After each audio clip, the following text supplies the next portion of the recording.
Hello, everybody. We are reading Treasure Island by Robert Louis Stevenson, and we are on Chapter 14 How the Ship Was Abandoned. Narrative as added by Dr. Livesley.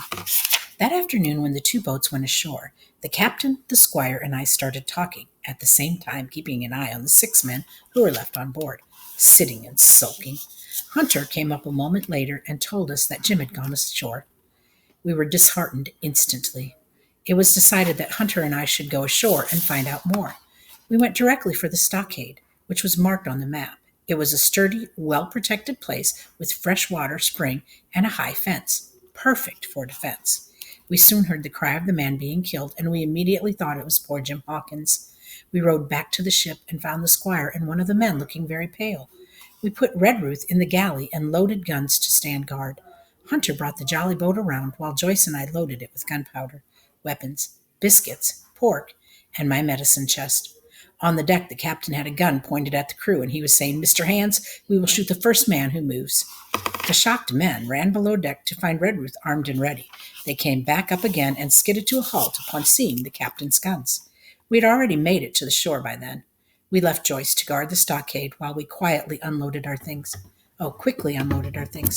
We then rowed back to the ship, thoroughly exhausted. Once there, we loaded the jolly boats and more cargo, and we got ready to row back to the shore once more. But first we took all of the guns that we could, and we dumped them overboard. Hearing voices from the shore made us realize that our time was up. Before loading everything into the jolly boat, the captain called down to the men below decks. "Abraham Gray, I am speaking to you. I order you to follow your captain. You are different from the rest. I give you 30 seconds to join me. Hurry. I risk my life and the lives of my friends here." The moment he finished saying this, we heard a scuffle, and Gray appeared with a knife cut on his face. We got into our jolly boats, and we headed out. Chapter 15 The Fight. Narrative as added by Dr. Lively. Our trip this time was slower. The jolly boat was overloaded with men and cargo. Also, the tide was flowing against us. It kept pushing us back into the sea. And suddenly the captain cried out, "The cannon!" Only then did we realize that the weapons were laid out on the deck. We saw a few pirates on the deck, aiming their guns our way. Gray told us that Israel Hands was Flint's gunner. We knew then that we were being aimed at by an expert. Among us, the squire was the best with a rifle. He stood up and fired at the Hispaniola. Israel ducked, and the man behind him was shot instantly. The cannon was reloaded quickly. As the squire pulled the trigger once more, they let loose their shots as well.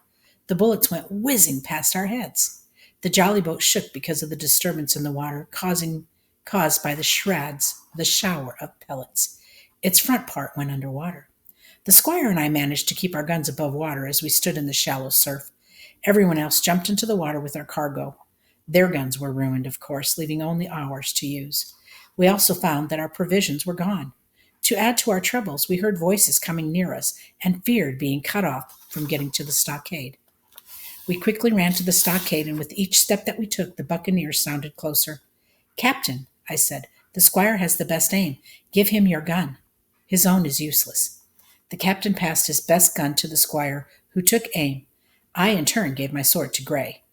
We knew he was on our side. We neared the stockade when some of the mutineers appeared. They saw us, and they stopped suddenly. The squire and I fired, just as Hunter and Joyce did, from the stockade.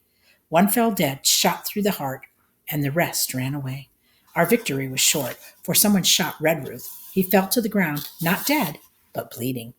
We carried him back to the stockade, where he passed away. The squire went to the roof of the stockade and tied the flag of England to the top of the fallen tree. He came back and asked me how many weeks it would be till another ship would come to look for us.